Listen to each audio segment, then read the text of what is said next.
Welcome back to the channel, everyone. It's Dan with Retirees Delivers, and I've got a special show for all of you out there. Today, I'll share with you some of the most interesting customer drop-off notes that I've received in the Walmart Spark Driver app. For those of you who are new to the Walmart Driver app universe, and also to you Walmart Plus and other Walmart customers out there, customers have the opportunity to leave notes for drivers, and in a perfect world, these notes are informative, pleasant, and help to guide the driver to make a smooth delivery that the driver and the customer are pleased about, and we can all move on with our lives. I want to thank all the customers out there who do utilize this function and make my life easier when I'm dropping off. The majority of the time, we drivers see a generic leave at door message, which is, I believe, a checkbox. Now, there's also a free form box where the customer can load it up with text, specialized instructions for the driver to follow. The messages that get left in this box range from extremely pleasant and helpful to downright rude and offensive. In this video, we're going to talk about both and some of the ones that are in between. Let's get after it.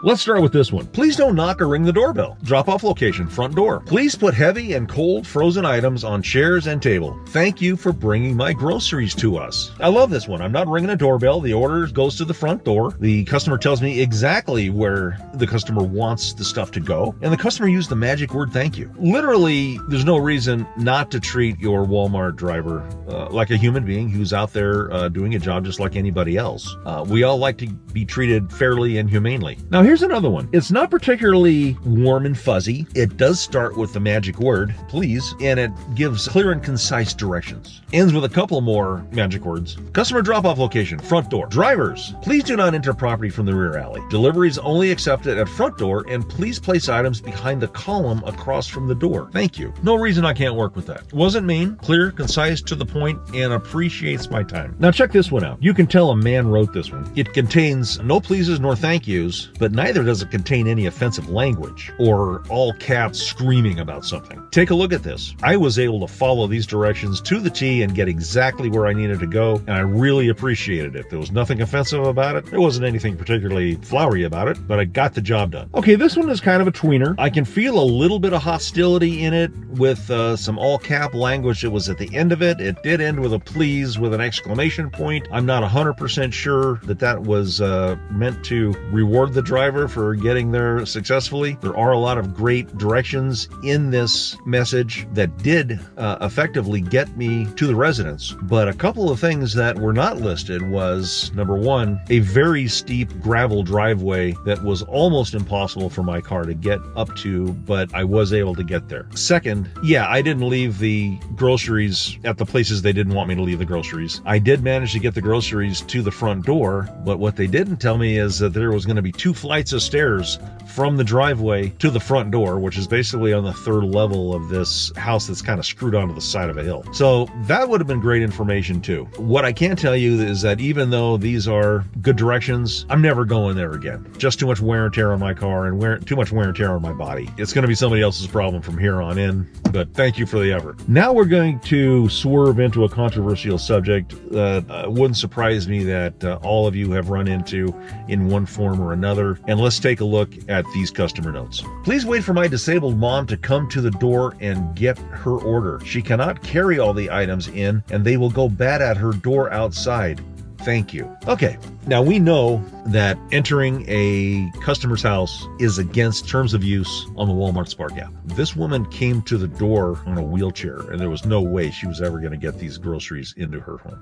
But by the same token, I'm a compassionate human being, and one of the reasons I believe we're on the planet is to help other human beings. Now, that's a personal choice. So is there any way to handle this situation without committing a contract violation? Well, I set the order down by the front door. I took a photo of it, and I completed the order in the app, and my contract with Walmart Spark was over at that moment. Now, whatever I happen to do After that point is my business. I'm going to leave it at that. Now, this customer note, I wanted to say that I personally understand the frustration of why you wrote this. Please make sure it is Ironwood Circle. Our items have been shipped to the wrong address several times. Okay, there's nothing mean or angry about that. We're just stating a fact. But I can tell you from personal experience, my wife could back me up on this. In my previous zone where we lived, the house down at the corner of our street had the same house number as ours and had the same partial street name. So I was forever having to go down to that other house and grab my package or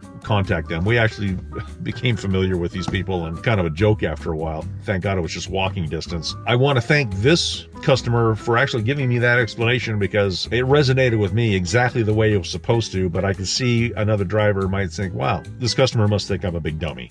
Now, here's a similar situation. Caution, please pay attention to house number as 6615. I have red front window flower boxes. It seems GPS will take Walmart drivers to my neighbor's home, 6603, in error. Ring doorbell on arrival. Thanks. How about that? I got a magic thank you on that one too, and I believe there was no problem whatsoever on that one. Now, this one isn't overtly rude. It's short, sweet, and to the point. It's in a neighborhood with multi-million-dollar homes. I've had this customer on multiple different platforms. I've delivered food and I've delivered groceries there. I've personally met her. She's a very nice lady. She's got some peculiarities about how she wants her stuff delivered. Please park near curb on street. Many cars leak oil and it's difficult to clean my pavers. Thank you. Every time I've been to this place, it's not just me. The poor FedEx guy or the UPS guy is pulling up, and there's no doubt that she doesn't want you on the driveway because she's got a big metal cable stretched across her entire driveway with a big no parking sign on it. So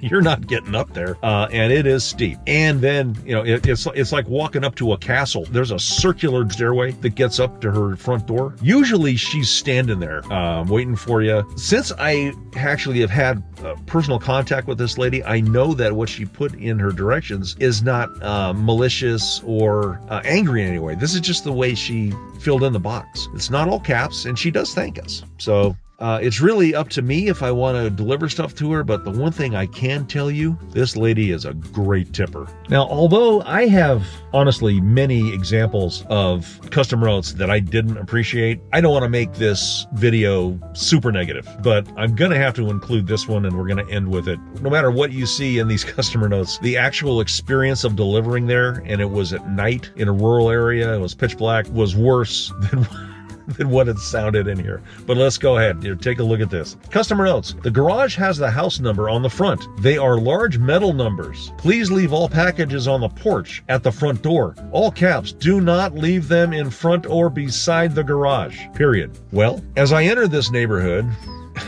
that has no lights, most of the roads were paved, thankfully. I could swear I heard banjos in the background as I was driving through these windy roads, and it seemed like the banjos were getting louder in my brain. And when I got there, it was a good 50 yards from the street to this porch that is described in here.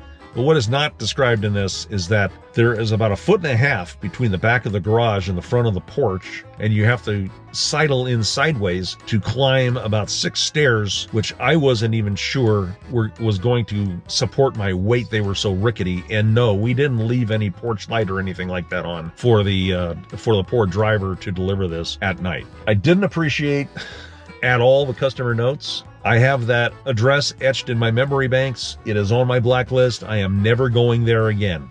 And one of the beautiful things about the Walmart Spark Driver app, I can see every address I'm ever going to go to before I ever go to it. Mr. Customer, you and I will never have contact again. So there you have it. The good, the bad, and the ugly of the Spark Driver app customer note experience. Do me a favor out there, if you haven't done so already, hit the subscription button, give me a like, hit that notification bell, and I will see you on the next one.